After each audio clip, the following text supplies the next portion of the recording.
What's up? What's up? This is Mary, and I am back with another show review for you today. Thank you so much for tuning in. Today, I am going to review Harlem, episode 2 of season 2. Before I get into it, I'm going to give y'all the usual of to please like, comment, share, and subscribe to my channel. And like I usually say, I definitely, if you don't do nothing else, comment and subscribe. Let me know that you're here. Let me know what your ideas and your thoughts are from what I said or just from the show in general. Like, I'm here to really talk to y'all about this. So I'm going to take it section by section. I am someone, if this is your first time tuning in, or you don't really know me like that, I'm going to just explain. I am someone who I get heavily involved in the shows that I watch. Like, I am a diehard fan of what I watch. I will watch an episode 6, 7, 8, 9, 50, 11 times. I will literally watch a show over and over. Like, I don't know why. If I like it, I'm going to watch it. That's just what I'm going to do. And so that's what I've been doing to Harlem. I've watched it and watched it. And I'm here to do a review. And so what I do on my reviews, though, was different. Is I actually watch it from a different perspective. I analyze stuff a lot. I'm an overthinker, so I probably go a little bit deeper than some people do, or I may not. Like I said, come in the comments, let me know your thoughts. You might think differently than me, so I just wanted to share my perspective because I'm like, I be thinking about stuff so much. Let me just see what the folks be thinking. So here I go. So like I said, today we're going to review Harlem episode 2. And I love Harlem. I really do. And like I said in my previous review where I did the episode recap of season 1, and then I did a recap and review of episode 1 from season 2. And I am just here for it. I'm here for everything that they're giving us. Like, okay, so this episode was titled, If You Can't Say Anything Nice. Perfect title. People of Harlem, hear ye, hear ye. Y'all are excellent when it comes to the titles of these episodes and to the music that y'all play at the perfect exact time that y'all play them. I am just in awe of the work y'all put in. And that's another reason why I go so in depth and listen to the words that these characters say and the actions that they do. The writers and the directors take so much time to get it just right for us. I'ma dissect it just right for them. Like, I'm listening to what you writing, what you got these characters saying. So he said, what now? I'll be rewinding. I'm like, oh, but he said. So you got to listen to the words people say. So we're going to get into it. All right. I get excited. Don't mind me. We pick up with our girl Camille and Jameson standing there on her steps. And he had just given her the news of, I'm staying. I'm not going to Chicago. And she's like, oh, well, okay, and he's like, you don't sound as excited as I was expecting. And she's like, okay, yeah, I'm excited for you, what's going on? He, gets into it, and you could tell he's confused by her reaction. And he says, they sit down and they're talking, and he says, I just thought, be something for us when it came to decide. Like, well, no, don't make a life decision based off me. He's like, well, dang, what you mean? Like, I was getting serious. You're not getting serious? And so it's apparent right there that Camille is not getting serious. And he pretty much can see it in her face. And he flat out asks, like, so do you want me to stay here? Yes or no? And she hit one of those, I don't want to say yeah, I don't want to say no, but. And he's like, well, I get it. That's my answer, because we all know no response is a very loud response, especially when it's right there in your face and it's a direct yes or no question. Like, write that note down, keep that jewel. No response is also a response. The response was there. He took it, and he took that wine that he brought with him, and he threw that in the garbage. He threw that in the garbage, and he walked on home. Left Camille right there. And I just felt so bad, again, for Jameson. I was like, I feel bad for Mira, because it's like, those two are innocent bystanders. I'm just an innocent bystander. they're just innocent bystanders. And with going through life, some of us have been innocent bystanders. Like I said, some of us can relate to Mira, some of us can relate to Camille, some of us can relate to both. Some folks can relate to Jameson as well, like being an innocent bystander of, dang, I was really feeling this person the whole while. I thought it was something that is not. You know what I'm saying? So, sad days, just sad days.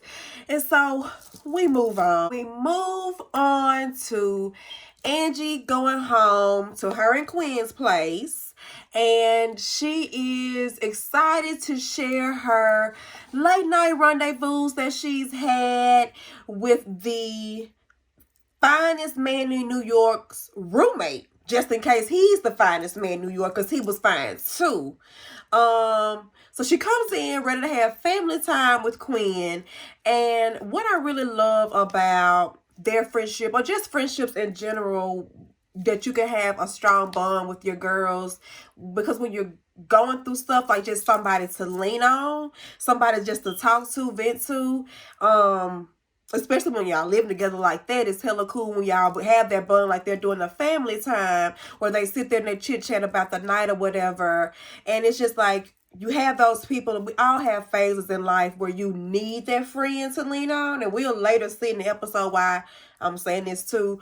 But you need that friend to lean on and just be there for you. Like, y'all balance each other out in a way. And to me, with Quinn and Angie, they balance each other out in the way that right now, Angie needs a lot of financial help, of course, but she also needs other things that Quinn's giving her.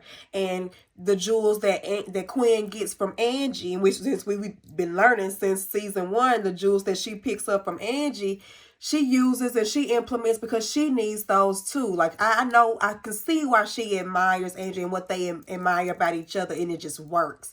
And so I love their friendship, and I love this scene with them spending this time talking about the night or whatever. And in the scene, we get to hear about Angie, and not only did she have a rendezvous with the roommate, baby, somehow the cousin came over and had a little rendezvous with the cousin too. So Angie done had the cousin, the roommate, and the finest man in New York. So her luck should be popping right now. She should have all the luck anybody needs. And then we hear from Quinn how her lady date went, her lady night went too. And she's telling us about her and Isabella and everything, and how was she relaxed. She was able to have the best of her life. And I'm like, okay. And she says, baby, Isabella made her feel the flowers over 8 times. Do we all need Isabella? I mean, over 8 times? No wonder Quinn was so in the head about it so quickly, because she looks at the table and she sees Sean's son's tablet. And she's like, oh, Sean called asking if his son left this, and I forgot. I have to break up with him. And just like, why you gotta do all that? What you talking about, Willis? And I'm with... I see what Angie's saying, but I'm also with Quinn here. Like I have said, I can relate to Quinn. I see where Quinn is coming from, because she is like, we're here. And Quinn is the type to where she almost likes to date monogamously. Is that how I say that? She likes to date one person at a time. Even though she came in like, oh, I'm finna have this old phase, like, she's not about that life for real. And quiet as it's kept, I'm not either. Like, she can't really do that. Dating one person at a time feels right to her, but it's also very much, I want to reach in and tell her, like, sis, listen to me. Let me let you know how it go. And it's like, because I'm there with you, but we have to understand that dating in real life is not how we want to date. Dating, usually you date multiple people at once. You know what I'm saying? Get to know multiple people at once. And then from there, have a discussion with somebody about exclusivity. That's the right way to do it. Dating the way me and Quinn want to date will sometimes have your feelings hurt. You have to literally be in counseling like me and to understand that it's okay to date multiple people, but communicate. It's all about communication, but that's where we at right now. A lot of us don't know how to communicate. Let me digress. Back to the story. We talking about Queen. Like I said, she's, what made me say all this, she's so excited that her Isabella have been having all these romantic times that she's ready to give up on Sean, and you should not. Don't put all your eggs in that basket, which I said all that to say she should not do that. And that's what Angie's basically saying. But as they're sitting there doing their little girl talk, Isabella pops up out the room with a robe on, like, oh, am I interrupting y'all hella loud? Isabella, it's the slight shade for me. Like, what you mean we hella loud? Go back there. You engaged. Relax. And so she come out, you know, and then she grabs some of Angie's little funnies. Don't you reach your hand in my bag. I don't know you. And that's... So that was rude. And so she's sitting there, and so she's getting... the Queen was, you know, wraps the conversation up because, oh, your boo done came. Now it's time to go. And so Queen was like, well, we're just wrapping it up, huh, Angie? And so Isabella's like, well, I'm going to just, you know, head out. So she's about to leave, and Queen's like, no, don't stay. Angie, be quiet. Angie looking like, well, I'll be. And I get it. Like I said, Angie values their friendship, too, for the same reason I said, explain why I see the value in it. Angie values that friendship, and she knows when Queen is wrapped in her relationship, she literally pushes everything to the side. And I used to be that girl. She literally push everything and everybody to the side to focus on that and to just be that. And that kind of rubs Angie the wrong way, because it's like, girl, as soon as this girl give you the green light, you gonna kick me out of here. Like, Angie's she's already foreseen the disconnect that could be if that relationship blossoms with the state that Queen is currently in. But Isabella ends up staying. They go to the back, they do their little thing, and then that's when that little scene wraps up. Okay, so then we move into our next scene, which is our girl Camille and old fine Ian. And we pick up on Camille at work, and she's giving a lecture. And, you know, the girl could talk. She could talk up some good. And I love her topics. Once again, the topics and the music always align with what's going on in Harlem. You're not going to get it past me. So in this scene, Camille is talking about, and I would forget the man's name, but the guy she's lecturing on, she pretty much says this guy is like a hero and a villain, depending on who's telling the story and what side you're looking at. And who else you talking about but yourself, Camille? You could be looked at as a hero or a villain, depending on whose side we on and what you looking at. Some girls gonna say, Camille wrong for taking Mirror Man, you know, blah, blah, blah. You should have had your chance. Some girls will say, get your man back. You a hero and a villain. She's talking about herself. So she's giving that lecture, and the students got to write up on it. Camille all write up on it to talk about the hero and the villain, which I thought was a nice little title. But Ian's sitting in the audience, his little cute self. So little fine Ian is in the audience, and he raises his hand at the end of the lecture, and he's like, Miss Camille, I have a question or whatever. And so this is the first time they've seen each other since the stair debacle. And so he comes in, and he looking fine, little tight shirt on, showing his little chest right, showing his arm muscles right, got the little gold chain on, and I know he smell good. Like, I know he smell good. And he coming down, he's talking to her, they laugh, whatever, got a little cute joke. And he's like, you know, I've been thinking about things, you know, since we have been talking, and like, I'm ready, you know, or whatever, to see what's up with this, like, to see where this goes. You know, a little that'll make anybody be ready to go too. And so Camille is like, you know, I'm ready too. So they end up back at her place. And it does, I mean, when he started looking around the way he does, that this is his first time up in her place since being back in New York. Like, since he left, he hasn't been to Camille's place, you know. So he's at her place, and he's looking around, and he sits down, and she's trying to offer him something. And it's funny to me when folks know they ain't got nothing in their refrigerator, and they go telling you all the 5 things they got, and only one of them is something you probably could get. Listen here. Why I gotta know you got spoiled yogurt and butter? Just give me a little cup of rosé and call it a day. Just say, hey, I got this. Why he gotta know you? Shouldn't have told him all that. But anyway, Camille letting the man know that she lacking in the fridge department, and she taking a little cup of rosé. Something about that I want to ask production. It seemed just as soon as that man said, I want a cup of rosé, she popped around the corner with it. Y'all should have slowed that down just a tap of a second. Because it's like, dang, when did she have time to pour it? It was a bottle, then it instantly became a cup. It was like whoa, when it's a big, nice, I'm working on my transitions because I'm new to YouTube. Y'all should have it down. Mine might not be right, but y'all should have it right. And I noticed that. So if y'all want to run future episodes by me before you publish them, I'll take it and help. But I was wondering how that happened. Anyway, so Ed's sipping his little rosé and they doing a little ketchup. And he's running down like, yeah, man, I went through it, you know, but I'm glad it's all behind us. You know, Mira ain't got no restraining order on me. Her folks cussed me out, but we good, you know. What about you? So she's telling him, like, yeah, men, you know, and what N is disrespect. He calls this man Jason more than a little bit, and I'm sick of it. You know that man's name, N. Stop being petty spaghetti. And so N's like, yeah, so how things go with you and Jason? He's like, well, his name is Jameson. He's like, uh-huh. And so petty. And so she's telling him, like, yeah, you know, we had a conversation. You know, he was finna try to quit his job for me. And I'm like, no, don't do that. You know, this ain't working out, you know. And so he pretty much broke up with me. And that was that. And so she was like, yeah.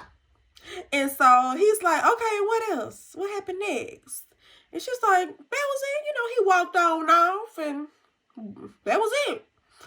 And he said, oh, okay. Well, it's more to it than that from my perspective. Like, you didn't tell him that you're back with me. You didn't let him know what's up. And she's like, no, I thought it'd be kind of odd to literally chase the man down the street. But like, hey, I forgot to tell you. Reason I didn't say yes, I want you to say, because I'm actually back with my ex. That's why. That's what you want. Like, in that moment, I could see it coming that he was finna get mad because it's like he's looking for more from her that she really don't have to give. He just had to go through the fire and the furnace because of his actions. He's expecting her to have to go through some type of fire and furnace too. No, sir. This is 60% your fault. 40% Camille's fault. Like, you told her that you loved her. You sent the text saying, are we making a mistake? You called off your wedding. You. So I think in that moment, he was doing a lot of projecting. And I think he was feeling like, I should be the only one going through the heat. Like, how you just get a clean, almost clean breakup, and I done had to go through all this, and he's projecting on her. And the argument they have is very much weird, and I know she felt that way too because she tells the girls that in the next scene, and it's almost like, yeah, Ian, what are you talking about? You're being very weird, very selfish, and he just walks out, and which cool, bye, because that's how I felt, bye. Because you're being weird now. So, yeah, so that's that on that scene. So, his first experience at her apartment just was kind of awkward. Because of him. All right. And so, our next scene takes us into our group link. And I love it calling them that, group links. When the girls meet up, all four of them, or in this scene was 3 at first, and we're waiting on Quinn. I just love when the group links. Like, to me, those are some of the best scenes because we get caught up on everybody at once and we get everybody's perspective. So I love a little group link. In real life, too, I love a little group link. So we catch up on the girls, and Camilla's catching Ange and Ty up on the conversation that her and Ian had. And she's like, I'm confused. Like, I don't understand why he mad at me. Like, this all my fault. Like, he trying to make it all my fault. Like, I'm big bad Camille. And that's what she had called herself. And they were like, just give him a minute. He's trying to go through things. Well, Ty said that. Ange over here in her own world in regards to saying things don't always start, how don't always end how they start because of the encounter that she had on a tour bus with Genuine. That girl is a mess. But I want to say something about the fact that she's very much right. Things don't always start how they finish. But I want to let the girls know, and I feel Camille on the fact that you don't want to go into a situation on a messy note. And because when you keep doing that, it might be continuously messy. So that's something to keep in mind. Like, even in person, like I've had friends tell me, you know, just give it a try. It might change later on. True, sometimes things change later on, but sometimes, a lot of times, they do not. So don't go into a situation expecting for something to change in the midst of things when stuff gonna happen anyway, and you expect something that's not right from the beginning to change in the middle of other stuff going on. No. So back to like I was saying, this a thing of what I was saying is Camille is in the mindset of, I don't want to start this on a messy note because I don't want to end it this same way. I want to at least start on an aligned note, in which we should, of we're good, and so hopefully things can get better, right? And so I get that. And so they're walking to the table, and Angie starts telling us about her things going on. She's like, you know how the silver hat man was telling me about my luck and the guys and this and this. It's like, yeah, I just had affairs with all of them just to, you know, ensure things were going on. And my luck has been popping. I went to the store. I done bought all these scratch offs, and I done hit free ticket, free ticket, free ticket, free ticket, free ticket. Should have got all these free tickets. And Ty said, well, aren't you just a millionaire? Because all these free tickets, do they come with money? But hey, I guess it's the thrill of it all. And so she's like, no, I'm getting there though. I'm just saying the luck is coming. The luck is around me. You know, you better manifest it. And so they're sitting there, they're talking about it, whatever. And they asking Ty how she's been doing. I guess her little catch up or whatever. They get to talking about Brandon. She hadn't really heard from him, and she's getting anxious about what's going to happen because she don't want to be just giving this man all her money. Like, she's very anxious about not having to give this man all her money, which I understand. Like, I understand what she's talking about. And so we get to talking about her and Brandon, and she's talking about that. She mentions that she saw this girl named Carla, you know, she used to try to talk to, or that she did try to talk to at one point, walking down the street or whatever. And Carla's like, I'm not doing no backseats with you, trying to be fooling with you when you got a reputation out here. The girls know about you. And she's like, from what you talking about? She's like, well, I see you on She Be Toxic. And she's like, She Be what? So she shows her this website, and they have a board where they tell the girls about the girls or the guys that they should stay away from. And the girls or the guys are on here telling about the girls too, because apparently Camille is on here. But anyway, when Ty's talking about it, it's talking about the things that they're saying on there about her. And one of the parts that tripped me up was the fact that she said one of the girls said that while on a date, Ty hooked up with the waitress. Girl, you are very toxic. Like, that's too much. That's too much. And so they're talking about Camille on here on the website as well. And they're saying Camille is broke. I mean, he's cute, but she's broke. And they say she ghosts you and everything. Camille like, you think it's Jameson? You think Jameson wrote this? Why would I don't peg Jameson for that. I don't even know how Camille jumped to that conclusion. I don't even know Jameson in real life or fake life. And I don't get that from his character to be online on a board about you. I don't see that. And so I don't know where she jumped to that from, but it was a reach. She reached for it. She reached for it and she caught it. And that was funny to me that she thought it was him. I think it was that student. I think it was that student that she left hanging, legs literally hanging, if you recall. If you don't recall, go back to season 1 where Camille had the student. Now, he wasn't her student at the time, but things went down. So my girl, don't fire my girl. But after he dropped her class and went to her house that night, the one she left hanging. That's all I'm going to say, the one she left hanging. She left that man hanging. That's him on that board, sis. That's him on that board. And so they get to talking about that. And by this time, Quinn finally comes. And she's telling him, well, I didn't want to interrupt couple time. Listen to the words people say. Why Quinn saying couple time? Isabella ain't said y'all know couple. But she didn't want to interrupt couple times, so she was late because she had to go drop off do something with Isabella, blah, blah, blah. And I'm like Angie now tapping my foot like, sis, you doing the most. You doing the most. And Angela expresses her concern again in regards to, girl, you just might as well go on kick me to the curb now because I know it's coming. And Camille's like, no. But anyways, and so we get to talking at the table about everything, and Camille tells her, like, girl, apparently I'm out here and I'm the brokest one in New York. And she's like, no, that's Angie. She's the brokest one. If I was Angie, I would have, shut up. Shut up. What you talking about? So rude. All right, and so we move on to our next scene. Our girl Angie is still feeling her luck. And she's back at the store with her scratch off, looking to get another scratch off. She's like, I'm finna go ahead and get me another win of a scratch off or some money.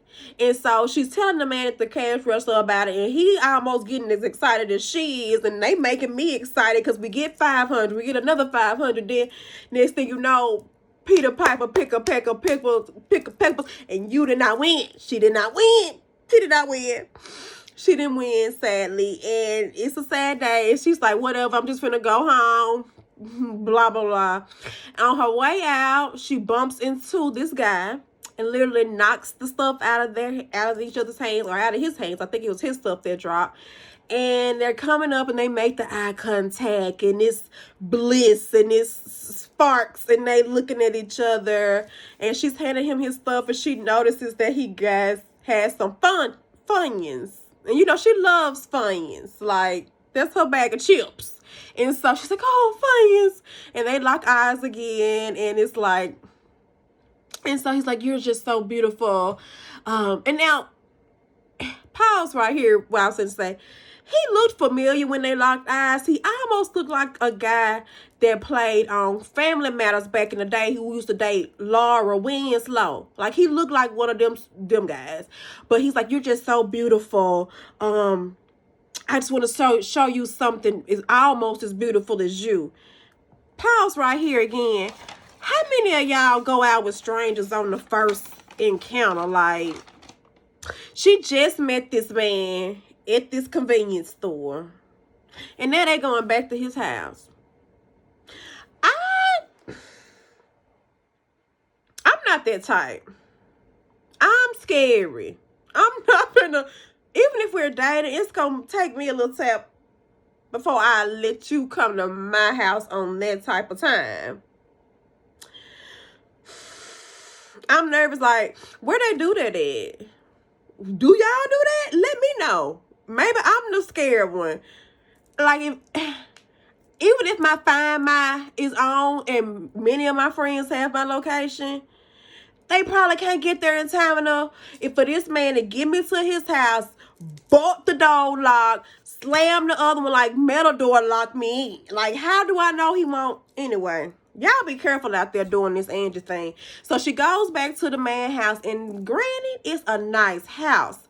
4 stories. She say it got nice laundry rooms.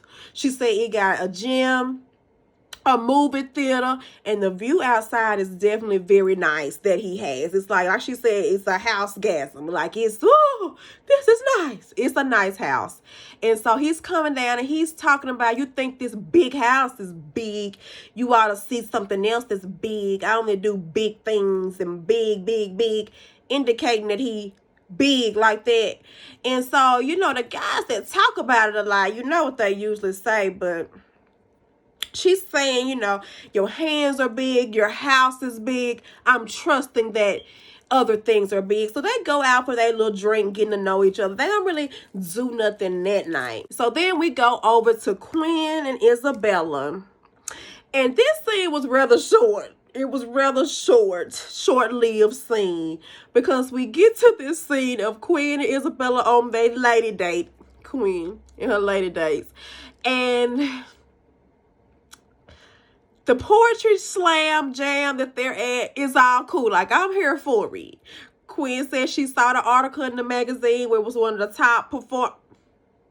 If you like it, you like it. I love it for you. I wasn't feeling it. Neither was Isabella. And then Quinn was like, it was a very odd poetry slam. Like, right on to the women up there, they were giving it. They all, like, they gave it. But it just wasn't my type of tease. So they left. They left with the quickness. I think as soon as the folks brought their drink, they didn't even take a sip of the drink. They were out. And that's how that scene wrapped up. Like, it was a very quick, funny scene. So I'm glad they kept it in there. I'm glad it didn't get tossed. But it was like, well, that was quick. So they were out of there. Then we moved to one of my favorite scenes of this episode, which is the girls at the spades game. Everybody love a little spades, right? Well, if you can't play, you might not can relate to that. But us spade players love a good spades game. Like, I love to play spades. Like, and I'm almost like, Quinn, if you my partner, don't renege now. Granted, I might be a little rusty, so I might renege the first round or two. But if after that first 2 rounds, if I don't renege, I'm good. I'm not rusty no more. But hey, after them first 2 rounds, I'm cutting you up if you renege on me. Don't do that. So they girls are playing spades, and it's very cute scene. And it's another gang, you know, gang, group link up. And they're talking around this time. I guess Ty's again, thinking about this she be toxic. And that's one thing with Ty. She don't let stuff die immediately. Like, she gon', just like the thoughts about the things Brandon said, plague her thoughts. The stuff on She Be Toxic was plaguing her thoughts, and she was just on there trying to get the page shut down, trying to get the comments removed. Kind of find out she can't do neither. It's a free form online. You have freedom of speech. That's where you have your freedom of speech, is online. So, unfortunately, toxic Ty or trashy Ty is stuck online. So she goes around, they talking about how, you know, they want to get the website down and all this and whatnot. And as they're talking and everything, Quinn notices Ty not paying attention. It's like, Ty, pay attention to the board. You finna lose the game. Spades is serious. No matter what's going on, pay attention to the board, people.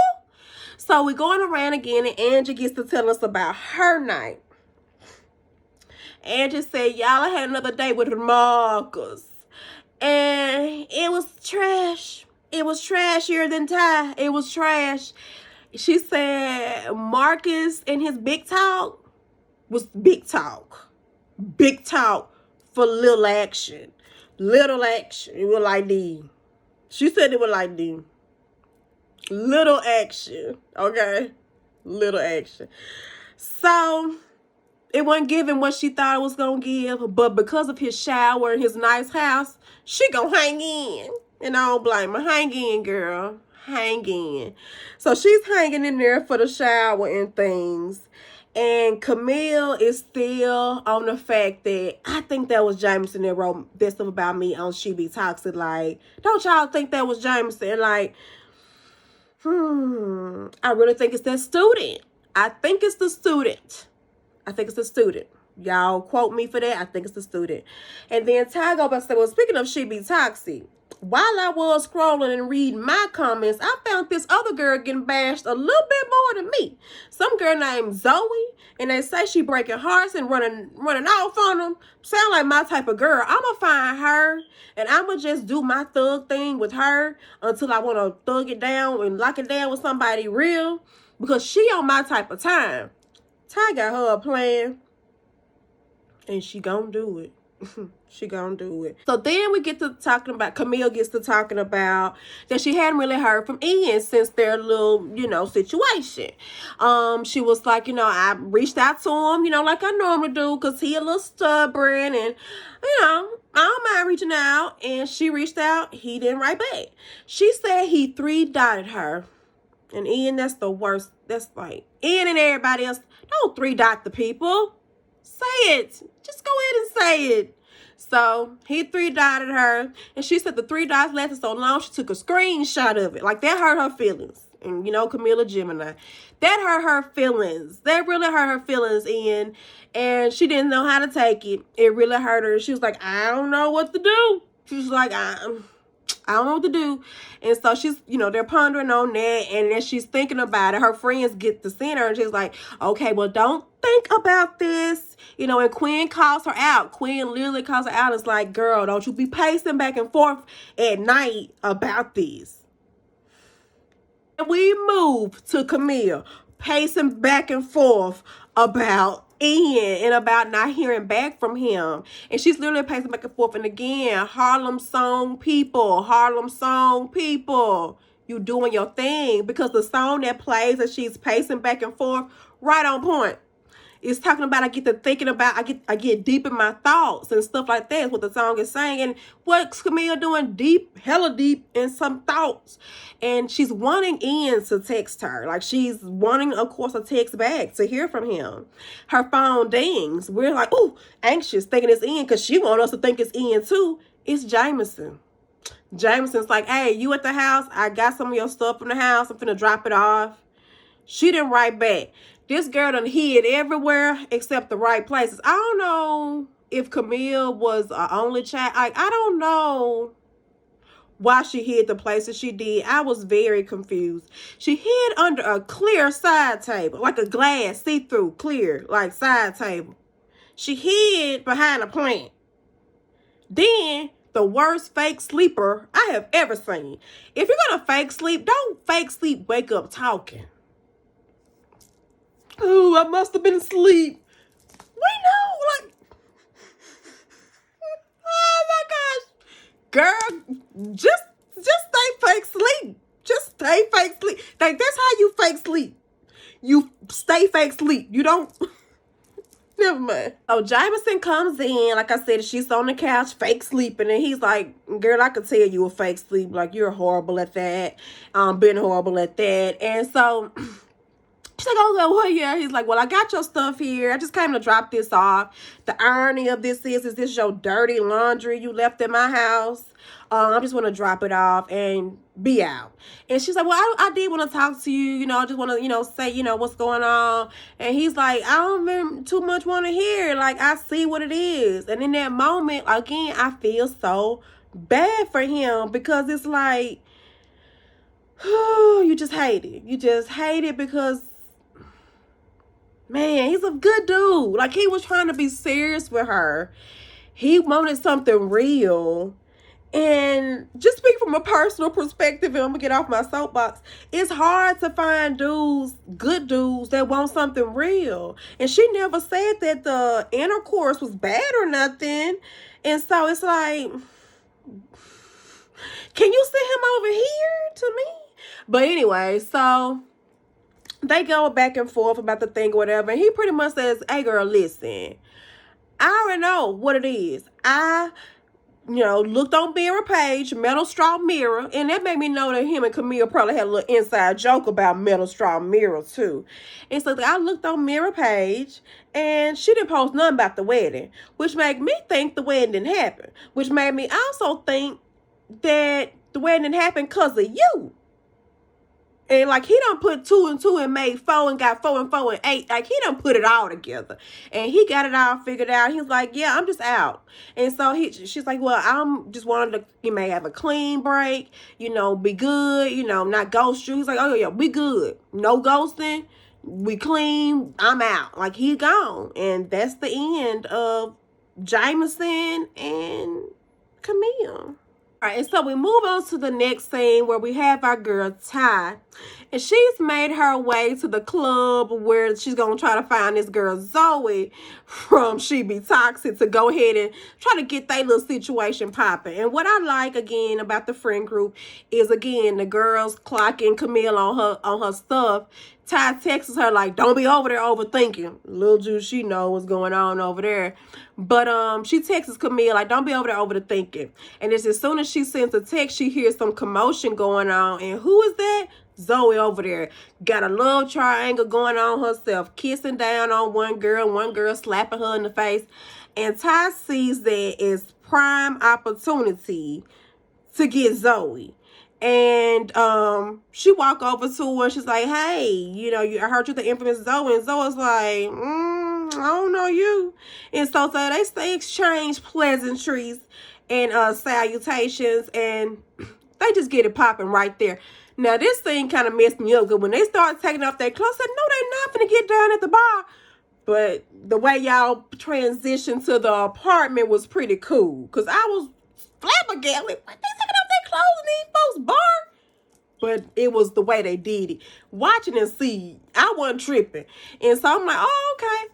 But again, y'all on point with that music. The song that was playing, I wrote it down, some boom boom, by Soaky Siren. Soaky Siren. I ain't never heard of that. Y'all putting me on. That's what I love about Harlem. Putting me on. That song was right on point with the lyrics and everything. It was so funny to me.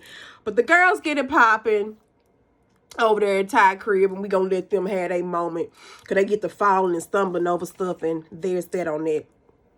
This next scene to me was the worst scene. Not the worst scene as in horrible. It was the worst scene of emotion, because it was so sad. And it's the scene with Quinn and Isabella. They've come to the end of a lady date, and they're doing a little drop off. I guess they be getting them Uber Blacks all the time, honey, or whoever be driving these black SUVs. But Quinn hops out, and she's so cute. I love the dress, love her hair. The whole look was on and popping. And so they hop out, and they walking up to the door. Quinn excited, like, girl, let's come up, you know, finna do this, finna do that. And Isabel's like, well, you know, I'm gonna go ahead and just roll. Like, I'm gonna go home. And Quinn's like, no, you know.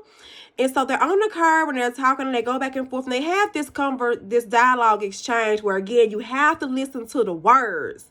And it's the reluctancy of Isabella and the eagerness of Quinn that's almost makes it extra sad. It's like Quinn is so optimistic about, you know, I'm going to get it right this time. You know, she's telling Isabella, like, at one point she's almost saying, like, because she's like, if you want to go home, are you mad at me? Did I do something wrong? And that's the first response to those type of situations where you're really digging somebody. You don't want the fun to end. You're wanting the party to continue, and they're pulling back. And your first response, of course, is going to be like, did I do something wrong? And we should kind of get out of that. Just a personal thing. We should kind of get out of that, because we should always say, well, is everything okay? And let them say what's going on, because it's more than likely not you. But it's like, did I do something wrong? And then Isabella explains. She's like, no, blah, blah, blah. And she's like, oh, okay. Well, I'm sorry. It's just me. You know, I kind of get in my head. I get overthinking, but you'll get to understanding more about me, you know, now that we're a couple. And it's the second time she done dropped that word. She dropped that word at lunch the other day. She dropped it again to Isabella. Isabella's like, couple, we're not together. And that takes Quinn aback, because, like I said earlier, like, she's one of them people who likes to date monogamously. And y'all, if I'm not saying that right, don't laugh. If she likes to date one person at a time, when she's really digging somebody, I'm all about you. Like, and I get it, because that's me. Like, I like to devote my attention. I understand dating. I have dated. I know how to date. I can do the date. But I like to date monogamously. I like to date one person at a time, because I like to somebody to, like, really get to know me. I feel if I'm getting to know Jeff, Paul, and George, somebody gonna be missing out. And somebody is not gonna get what, you know, I can't give the same to everybody. Like, if I could explain it, and I get that's why Quinn is like this. So she gives her all to these situations, because she's expecting great things to come from them. But that's where we have to rely on communication. That's where we have to voice what our expectations are. And so if she would have had a conversation with Isabella beforehand and been like, hey girl, I'm really liking you. Like, what you just did 8+ times, like, I want that every day. Like, what you looking for? It is as easy as saying that. Like, what you looking for? To know what somebody wants, to not make, you know, again, go back to being aligned with people. So they were not aligned here. And it saddens me, because when you saw the conversation after, Isabella said, we're not a couple. Like, Quinn's face just dropped. And, like, almost everything Isabella said after that just went in one ear and after the other, or didn't even go in the ears at all. It was just, like, on deaf, you know, what's it say, deaf? I don't know, whatever. She didn't hear it. And that was that. And, you know, Isabella tried to come in for a, you know, good night hug and kiss. And Quinn was like, nah, I'm straight. And like I said, she stood there on the curb pouring out her heart, like crying so bad. And I was like, oh my gosh, I just feel for her, because I get it. I totally get it. And we switched back over to our girl, Angie. Angie's over there with Marcus. And she done got out the shower. She loved this man's shower so bad. She done got out the shower. She's, you know, doing her little after shower routine, lotioning up, you know, getting soft, all this. And he's steady on this big boy talk. Big anaconda. Big this, big that. And I think this is the point where Andrew's like, you know what? I'm sick of it. I'm sick of you. And so she's like telling the guy, like, I was at the wit's end, like, you don't have to talk about how big it is and all that. You don't have to do that. And so he was like, well, and while we speaking of it, you know, had you ever thought about vaginal rejuvenation? So it's like he trying to put it on her. Sir, pause. And so that snaps her. That was just enough to break the camel's back. And that's when it all came out. And so she ended up taking one more shower at Marcus' house. And she was out of there. Like, she was gone. And so that's how that wrapped up. But then when she went home, and this was, again, why I love her relationship with Quinn. When Angie got home, Quinn's there on the couch crying. And Angie comes, and they're going to have a family time. She has the snacks. She has the things. And that's exactly what she needs. That's why I said you get to those phases. You have those phases in life where you need your friends, and it's okay. Like, I understand codependency is a thing. You don't want to rely on them forever, and you should not be in that space forever. It should be a, you know, a phase. Like I say, we all have those phases where we need a friend, where we need somebody to lean on. And I'm glad they have each other in these moments, because she's not just there crying by herself all night. Angie comes home. She's there to console her. She's there to make her laugh. And that's what she does. Like, it's a cute few little jokes they give each other back and forth. And then that wraps that up. And it's really, really cute. And then we go over to our girl Camille and she's pulling up on him at work, pulling up on you like Birdman, because he still ain't wrote us back. Like, he 3-dotted us and didn't write us back. So what's up, baby boy? What's up? Write me back. And so she's putting up on, and at the same time as she's walking in, a runner is walking in too. And the runner is saying, hey, I need this side change. Like, I was supposed to get brown butter maple carrots, and you gave me blah, blah, blah. So we need brown butter maple carrots on the fly. And so they get to going with the sides, you know. Ian's like, what you doing here? And she's like, oh, I just want to talk. He's like, well, I'm busy right now, as you can see. Like, I'm at work. I'm busy. And she's like, I know. I just want to be there. I just got a speech to say. And so she's kind of like me. I'm prepared. I come prepared, baby. And so she's got her speech, and she gets to going, telling him, you know, about how she feels. And one thing that she says that I just love, and I'm sure pulled on him too, is that she was like, you're the man that has seen me at my worst, and I want you to see me at my best. Like, I want to give you my best too. And it's just like, oh, so beautiful. They finna get married. It's like, so cute. So I love that she said that. And then in this moment, I love both of their vulnerability. Both of them said where they were wrong. Both of them held themselves accountable. And as an adult, that's all it takes. Just hold yourself accountable. Because Ian did too. And he admitted that he knew 6 months ago he didn't want to be with Miriam. He knew that it was not what it was supposed to be, but he was just going with it.